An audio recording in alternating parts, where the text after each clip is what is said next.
Hello, and welcome to this tutorial on how to deploy your website to Netlify. Now let's dive in. I've now finished building my website.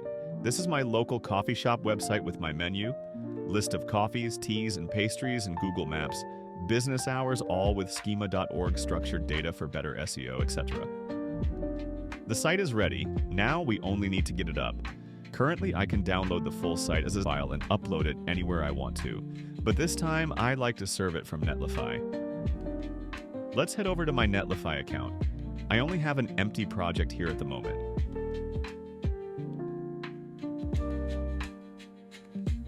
Now, inside Flipsite and under Publish, I can choose between several deployment options. I can publish my site to a custom webhook, GitHub pages, a custom PHP server, etc. But in this case, I'm going to deploy to Netlify.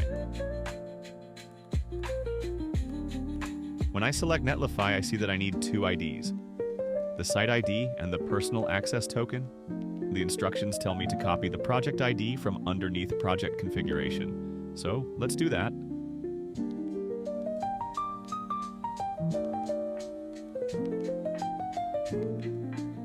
And then finally, there's a link for creating a personal access token. I'll create that and copy again. Please note, I just create one that expires in 7 days, but you'd probably want something longer.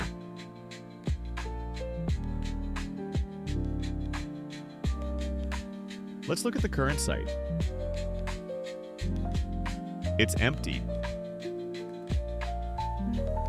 Now let's go ahead and click Publish, and in less than a second, my site is live.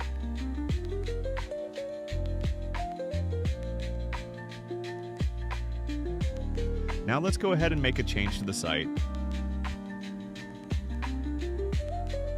I'll change the text on the front page slightly. And again, I'll hit Publish. And like that, my Flipsite website is being hosted on Netlify in less than 3 minutes from beginning to end. Now go ahead and try it out for yourself. Flipsite is free to sign up and free to use. So head over to flipsite.io